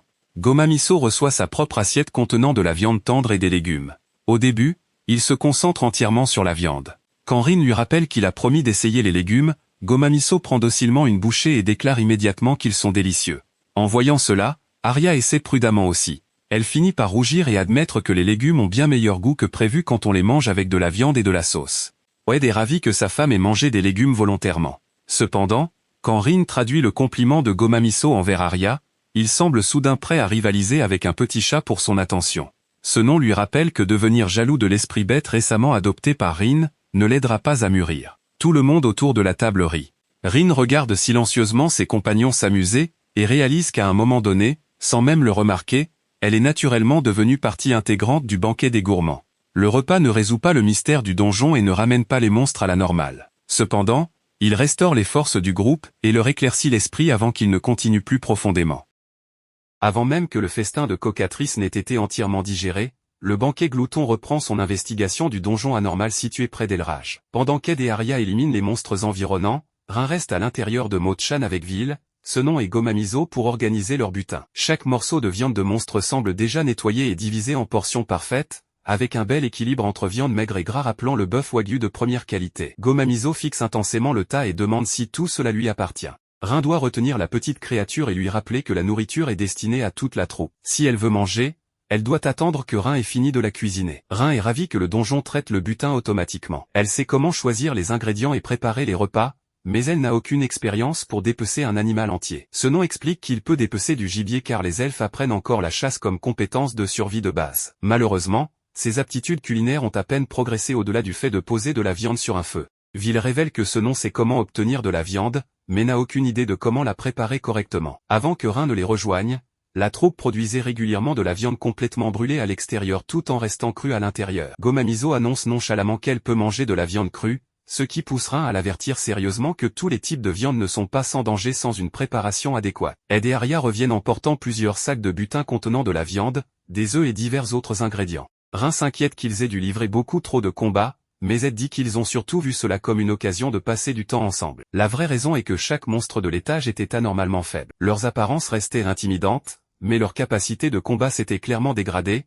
tout comme l'ours de feu qui avait erré dans la zone débutant et le cocatrice qu'ils avaient récemment vaincu. Une si grande quantité d'ingrédients aurait dû être une excellente nouvelle, et pourtant Vil et Senon restent préoccupés. Le même phénomène est désormais apparu parmi plusieurs espèces et en plusieurs endroits, prouvant que le donjon dissimule un problème dont la cause reste inconnue. La troupe n'accuse pas immédiatement le rituel d'invocation de la sainte ou un individu en particulier. Ils décident simplement de continuer à s'enfoncer et de chercher des preuves. Après avoir quitté Mo-chan, la troupe pénètre dans une vaste prairie verdoyante sous un ciel parfaitement dégagé. L'herbe sous leurs pieds, le vent contre leurs visages et les arbres environnants semblent aussi réels qu'une terre promise, malgré le fait qu'ils se trouvent encore profondément sous terre. Arya et Ed expliquent que la zone semble avoir été créée grâce à une combinaison d'illusions matérialisées et de magie spatiale. La région a des limites physiques, mais ces deux extrémités ont été reliées en une boucle fermée. Quiconque ne reconnaît pas le piège pourrait continuer à marcher indéfiniment, revenant sans cesse au même endroit tout en croyant avancer. Grâce à sa capacité à percevoir l'énergie magique, Arya découvre plusieurs points de mana concentrés dispersés dans la prairie, empêchant le groupe de se perdre complètement. Rin compare la structure à un jeu et suggère que la destruction de ces points pourrait affaiblir l'espace artificiel et révéler un chemin vers l'étage inférieur. Ce n'est qu'une théorie, mais elle reste leur direction d'investigation la plus raisonnable. Vil dit à Rin de garder Mo-chan prête. Au premier signe de danger, elle doit emmener Gomamizo à l'intérieur immédiatement. Malheureusement, le danger arrive avant qu'il puisse se préparer davantage. L'espace autour d'un des points de mana se referme soudainement sur lui-même, et deux créatures mécaniques humanoïdes rouges et blancs apparaissent comme si le système défensif du donjon venait de s'activer. Vil crie immédiatement un avertissement. Rin invoque Mo-chan, attrape Gomamizo et se précipite à l'intérieur avant que la première attaque ne les atteigne. L'unité rouge tire un rayon d'énergie qui provoque une gigantesque explosion à côté du véhicule. L'onde de choc laisse Rin blême de peur, mais heureusement, elle et Gomamizo restent en sécurité à l'intérieur de Mo-chan. À l'extérieur, Vil réduit la distance avec une cible tandis qu'Ed et Arya déploient leurs armes. Après avoir observé les créatures, Senon remarque que leurs articulations semblent plus fragiles que le reste de leur corps. Il répartit les cibles entre les membres de la troupe. Vil s'occupera de l'unité blanche, tandis qu'Arya immobilisera la rouge avec ses fils pour qu'Ed puisse l'achever avec de la magie de foudre. Senon active ses sorts de soutien et déclare calmement que quiconque ose interrompre le repas du banquet glouton doit faire face à une punition. Vil balance une épée à deux mains d'un seul bras et frappe le point faible de la créature mécanique. Arya enveloppe complètement l'autre cible dans un cocon de fil. L'appareil étant incapable de bouger, Ed fait passer de l'électricité à travers son corps. Leurs attaques de soutien, d'immobilisation et d'achèvement s'enchaînent sans interruption. Les deux unités défensives sont détruites en quelques instants. Senon continue de sourire calmement au milieu de l'électricité bleue, ce qui amène Rin à se demander si ce clair habituellement doux peut parfois paraître encore plus effrayant que leurs ennemis. Une fois la zone sécurisée, Vil et Senon vérifie immédiatement que Rin va bien. Elle confirme qu'elle n'est pas blessée et qu'elle a seulement eu peur de l'attaque soudaine. Senon lui tend la main et l'aide à sortir de Mo-chan. Arya se précipite vers elle et l'enlace avec une telle force qu'elles tombent toutes les deux au sol. Elle la tient si fort qu'elle doit rappeler à sa femme de la relâcher. Vil s'excuse sérieusement de ne pas avoir examiné suffisamment la zone et d'avoir mis Rin en danger. Rin ne lui en veut pas. Au contraire, elle remercie la troupe de protéger constamment quelqu'un ayant si peu d'expérience pratique au combat. Pour alléger l'atmosphère pesante, Rin prend la viande de bœuf sauvage dans la cuisine et prépare des steaks T-bone accompagnés de plusieurs tranches de bœuf fraîchement grillées. La surface est magnifiquement saisie et parfumée, tandis que l'intérieur reste tendre et juteux. Vil avait supposé que griller le filet le rendrait sec, mais même lui doit admettre que la technique de Rin dépasse ses attentes. Ed, Arya et Senon oublient rapidement la tension du combat. Gomamizo reçoit sa petite assiette et devient tellement concentré après avoir goûté le gras savoureux qu'elle en oublie presque de cligner des yeux. Arya avait auparavant insisté pour que tout le monde reste silencieux en dégustant un délicieux repas, mais elle se retrouve avec de la sauce sur la joue. Ed l'essuie doucement, ce qui la fait rougir. Ce petit moment suffit à montrer à Rin que le repas a redonné à chacun son rythme familier. Arya explique que les gens ne devraient pas parler en mangeant quelque chose de délicieux car ils ont besoin de se concentrer pleinement sur la saveur. Il y a aussi le danger pratique que si quelqu'un se laisse distraire, la personne assise à côté d'elle pourrait lui voler sa nourriture. Malgré avoir elle-même établi cette règle, Arya est la première à la briser. Elle enlace Rin et lui dit qu'elle l'aime,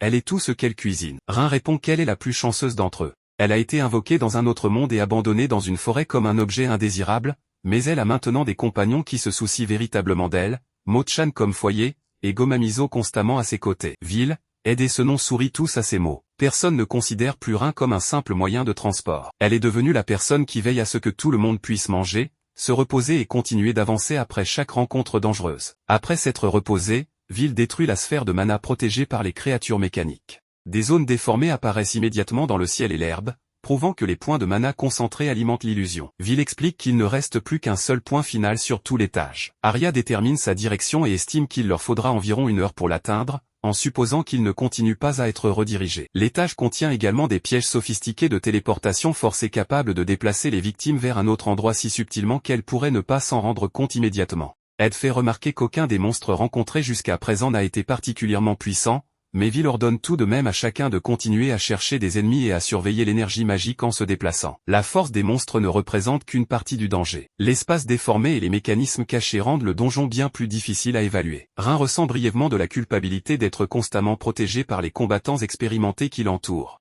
Plutôt que de se forcer à participer au combat, elle se rappelle cependant que sa responsabilité est de collecter des ingrédients, d'entretenir leur base mobile et de transformer le butin de la troupe en nourriture permettant à chacun de continuer. 2 guerriers gobelins et un mage gobelin apparaissent devant le dernier point de mana. Rin prend Gomamizo et se réfugie dans Mo-chan. Les 2 guerriers lèvent leurs boucliers pour protéger le mage derrière eux. Vil brise la formation avec de puissantes attaques frontales, tandis qu'Ed utilise la magie pour mettre l'un des défenseurs hors de position. Arya lance ses fils et immobilise le mage gobelin avant qu'il ne puisse compléter son sort, tandis que Senon maintient sa magie de soutien. En quelques instants, tout le groupe défensif est vaincu sans que personne ne soit blessé. Vil s'approche de la dernière sphère et la détruit avec son épée. Toute la prairie et le ciel bleu se dissolvent immédiatement comme si un décor artificiel venait d'être retiré. La troupe et Mo-chan se retrouvent debout dans une caverne immense mais presque vide. Ce n'est qu'à ce moment qu'ils peuvent confirmer que la prairie était une illusion matérialisée masquant l'apparence réelle du 2e étage. La destruction des points de mana concentrés les a libérés de la boucle spatiale. À l'extrémité de la caverne,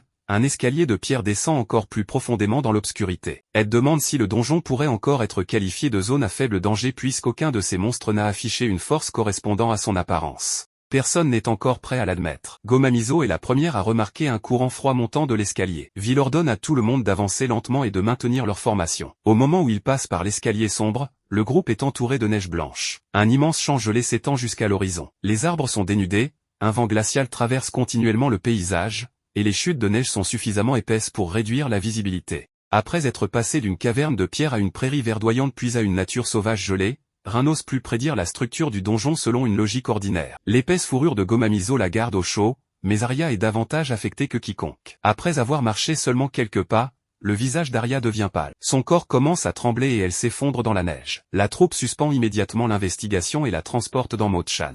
Ed vérifie anxieusement l'état de sa femme tandis que Rin l'enveloppe calmement dans des couvertures et la déplace vers la section la plus chaude du véhicule. Rin tient les mains glacées d'Arya et masse chaque doigt pour rétablir la circulation. Arya dit que les mains de Rin sont si chaudes que le simple fait de les tenir lui procure un sentiment de sécurité. Dehors, la neige continue de recouvrir le paysage. Ed explique que sa femme a toujours souffert des mains et des pieds froids, mais qu'elle ne s'est jamais affaiblie aussi rapidement. Rin soupçonne que la physiologie des hommes araignées rend Arya particulièrement vulnérable aux basses températures. Les chutes de neige ne montrent aucun signe d'arrêt. Les couvertures et les massages seuls ne suffiront pas à maintenir Arya active longtemps. Rin demande à tout le monde de lui laisser un peu de temps. En pénétrant dans l'étage gelé, elle a réussi à récolter plusieurs plants d'armoise noire. Leurs feuilles sont recouvertes de fines fibres qui peuvent être transformées en laine de moxa. Dans le monde d'origine de Rin, elle était utilisée en moxibustion pour réchauffer le corps.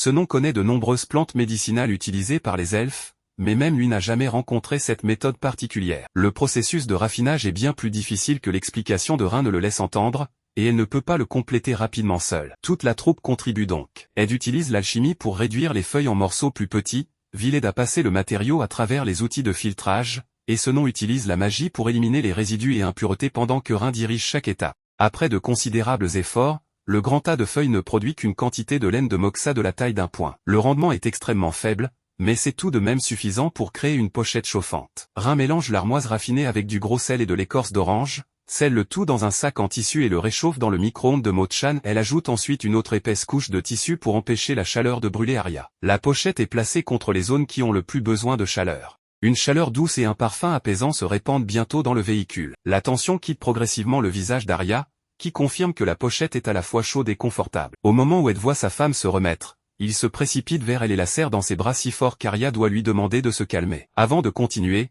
Rin prépare du lait chaud au caramel pour toute la troupe. La chaleur de la boisson aide chacun à résister au froid de l'intérieur. Arya récupère suffisamment pour se lever et reprendre sa place dans la formation. L'obstacle qui a forcé la troupe à s'arrêter a été surmonté non pas grâce à l'art du combat ou à la magie destructrice, mais grâce aux connaissances de Rin combinées à l'alchimie d'Ed, la magie elfique de Senon et l'équipement de Mo-chan. Une fois de plus, la compétence autrefois considérée comme inutile permet à toute la troupe de poursuivre sa mission. Rin n'a pas besoin de porter une épée pour prouver sa valeur. Sa capacité à observer, collecter des ressources et transformer des connaissances ordinaires en solutions pratiques remplit un rôle que la force de combat ne peut jamais remplacer. Dehors, la neige s'est épaissie et le paysage est devenu presque entièrement blanc. Vil ordonne à tout le monde de rester groupé afin que personne ne soit séparé de la formation. Un gigantesque sanglier blanc charge soudainement à travers la neige. Malheureusement pour la créature, elle est vaincue si rapidement qu'elle a à peine le temps d'apparaître avant de laisser un paquet de butin sur le sol. La troupe s'arrête et regarde devant elle. À travers le blizzard, une immense structure de pierre devient progressivement visible. De hautes colonnes recouvertes de glace entourent un large escalier menant vers une entrée d'un noir absolu. Des parties du bâtiment se sont effondrées, mais son échelle donne encore à tous ceux qui se tiennent en dessous le sentiment d'être insignifiants. Vil ne peut que supposer qu'il ressemble à un temple. Personne ne sait ce qu'est vraiment cette structure, mais l'atmosphère oppressante qui l'entoure met profondément mal à l'aise à la fois Rin et Arya. Vil ne monte pas immédiatement les escaliers. Il examine chaque marche et inspecte l'entrée avant d'ordonner à tout le monde de rester en alerte. Senon et Ed se préparent à fournir du soutien, tandis qu'Arya surveille l'énergie magique autour de la structure. Rin tient Gomamizo au centre de la formation. Même la bête spirituelle habituellement pleine d'énergie devient complètement silencieuse et fixe l'obscurité au-delà de l'entrée. Ce qui avait commencé comme une investigation de monstres étrangement affaiblis a conduit le banquet glouton jusqu'à l'endroit le plus suspect du donjon. Avant que quiconque puisse franchir l'entrée, le mystère caché derrière les piliers gelés devient la prochaine menace qui les attend. Au moment où le banquet glouton pénètre dans la structure de pierre au milieu de la salle enneigée, il réalise qu'elle est complètement différente de toutes les zones explorées jusqu'ici. Les couloirs sont sombres et étrangement silencieux, et aucun monstre n'est apparu depuis leur entrée. Vil remarque aussitôt à quel point c'est étrange. Ed doute lui aussi qu'une structure aussi immense ait été bâtie sans but précis, tandis que Rin serre Gomamizo contre elle. Traverser un endroit aussi glacial et désert commence à lui taper sur les nerfs. Remarquant la tension de Rin, Arya l'enlace par derrière pour la calmer. Rin jette alors un œil vert et dévoile la jalousie inscrite sur tout le visage de son mari, en concluant aussitôt qu'il est peut-être encore plus effrayant que le couloir obscur. Gomamizo s'en mêle également et déclare que protéger sa maîtresse est de sa responsabilité, ce qui redirigeait immédiatement la peur de Rin vers un tout autre problème. Senon étudie les rangées de colonnes, chacune légèrement plus large en son milieu, et suggère que le bâtiment pourrait être un ancien temple de Héroto. En tant qu'elfe à la longue durée de vie, il connaît assez bien l'architecture et les légendes d'époques lointaines. Au bout du couloir se dresse une porte massive. Arya l'examine soigneusement avant de conclure qu'il ne semble pas y avoir de piège. Ce n'est qu'après avoir établi cela que le groupe rejoint Vil pour ouvrir la porte et entrer. Au-delà s'étend une immense salle inondée de lumière blanche.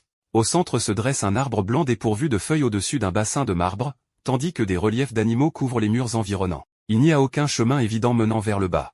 L'instinct de Rin lui dit immédiatement qu'ils ont pénétré dans une sorte de salle énigme. Senon découvre une écriture ancienne gravée dans le bassin, tandis que Gomamizo grimpe dans l'arbre et fait remarquer à Rin une entaille dans l'une de ses branches. Une entaille identique se trouve de l'autre côté. Senon traduit l'inscription et explique qu'elle est tirée d'une épopée ancienne sur deux amants qui se promettent de rester ensemble même dans leur prochaine vie. Un souvenir du lycée ressurgit soudain dans l'esprit de Rin, elle se rappelle le poème de Béjuilly sur le chagrin éternel, avec ses images d'oiseaux aux ailes jumelées dans les cieux et de branches entrelacées sur terre. En regardant de nouveau l'arbre blanc dont les deux troncs s'enroulent l'un autour de l'autre, Rin soupçonne aussitôt que le poème est en fait l'indice du mécanisme. Le groupe fouille de nouveau la salle. Rin trouve un relief représentant un oiseau à une seule aile, tandis que Vil découvre son pendant de l'autre côté. Ce nom aide Rin à atteindre la position la plus haute, et puisqu'Arya a déjà confirmé l'absence de pièges évidents, Rin décide d'appuyer sur la gravure. Une pièce en forme d'oiseau se détache aussitôt. Vil place l'une des pièces oiseaux correspondantes dans l'entaille de l'autre côté, tandis que Rin insère l'autre. Au moment où les deux pièces s'emboîtent, l'arbre et le bassin de marbre se mettent à trembler. Le mécanisme s'active, et de l'eau commence à se déverser dans la salle depuis plusieurs directions. Malheureusement, ce qui émerge une fois l'énigme résolue est une anguille gigantesque glissant sur l'eau. Stratégie de survie l'identifie aussitôt comme une anguille des tempêtes et ajoute utilement que sa chair est exceptionnellement délicieuse. Même face à un monstre de donjon, la compétence de Rin semble incapable de cesser d'évaluer les ingrédients potentiels pour le dîner. Ce nom explique que les légendes prétendent que les anguilles des tempêtes peuvent influencer le ciel lui-même, invoquant vent et foudre. Même Vil est surpris qu'une telle créature existe réellement. Le vrai problème est que le monstre se cache constamment sous l'eau. Il se déplace bien trop vite pour que le groupe puisse localiser sa position.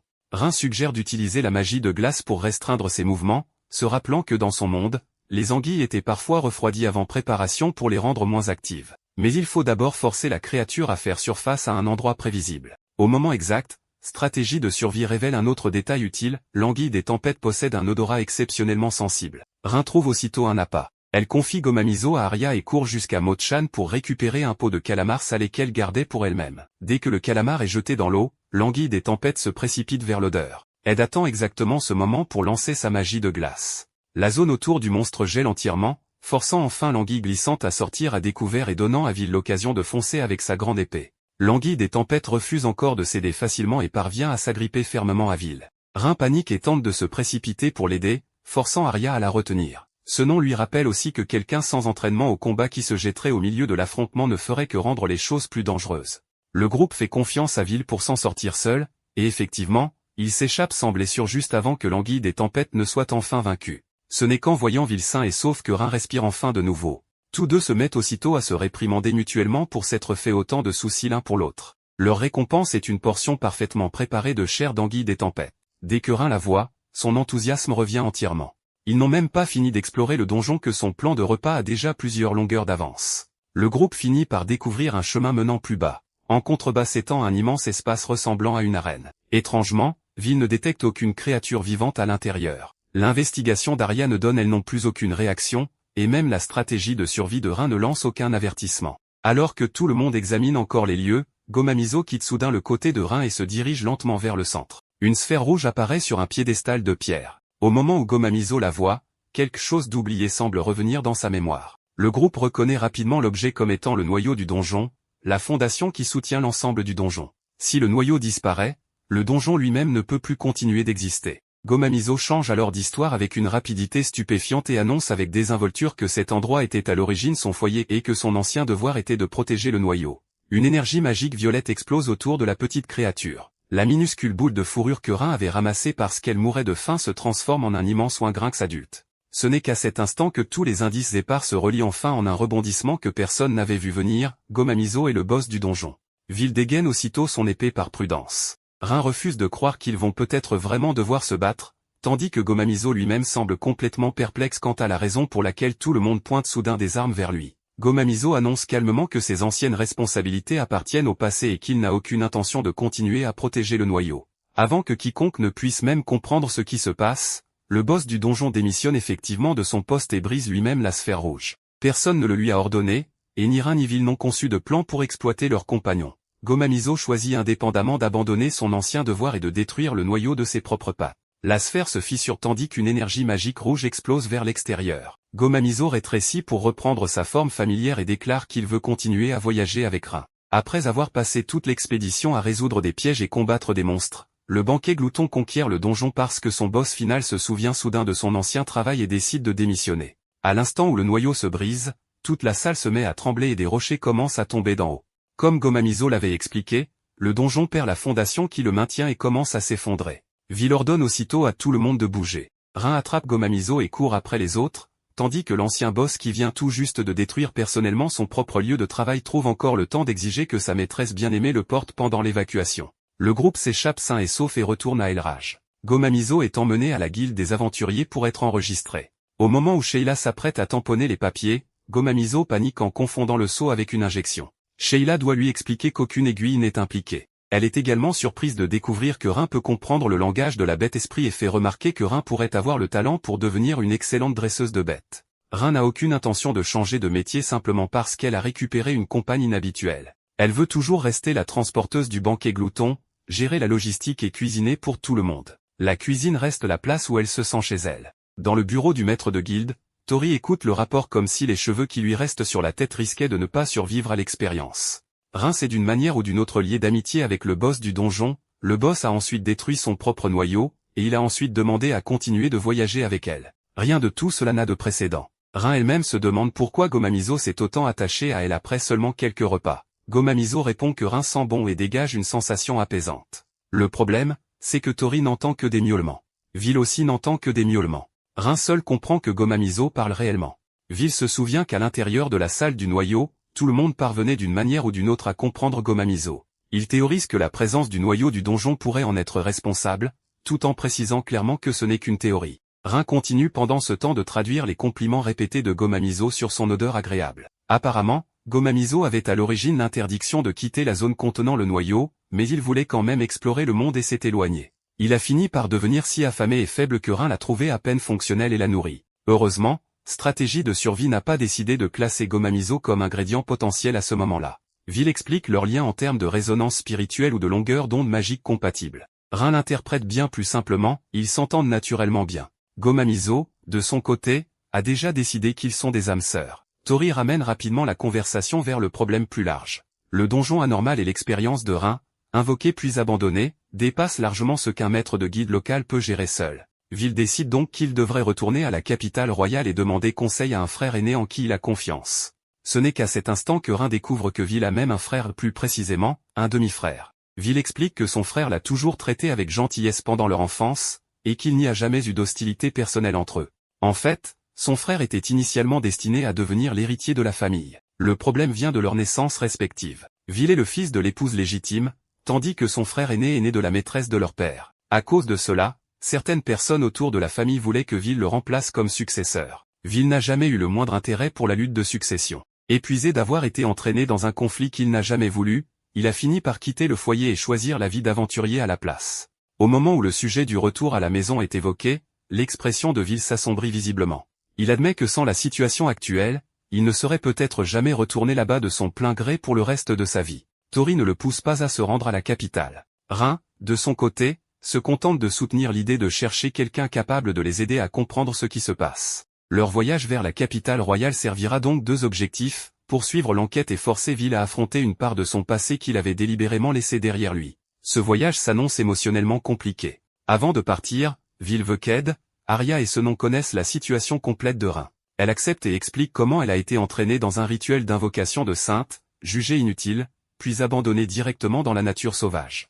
Aucun membre du groupe ne prend ses distances avec elle après cela. Elle dit simplement qu'au moins, la nation qu'il a invoquée ne l'a pas gardée pour l'exploiter jusqu'à épuisement complet. Senon fait remarquer que puisque ces gens l'ont injustement rejetée comme sans valeur, le banquet glouton a eu la chance de la récupérer à la place. Il admet aussi que du point de vue de Rin, avoir été arraché à son foyer d'origine reste une véritable tragédie. Arya reste tranquillement à ses côtés et lui offre du réconfort. Le groupe compare ensuite l'histoire de Rin avec les légendes entourant la sainte. Les archives affirment qu'une sainte invoquée détruira les monstres et apportera la paix au pays. En ne considérant que la récente série de catastrophes, il serait facile d'imaginer qu'une nation, désespérée après l'apparition de monstres partout, a ravivé un ancien rituel d'invocation en quête de salut. Rin, cependant, réalise soudain que tout le monde a supposé l'ordre chronologique dans le mauvais sens.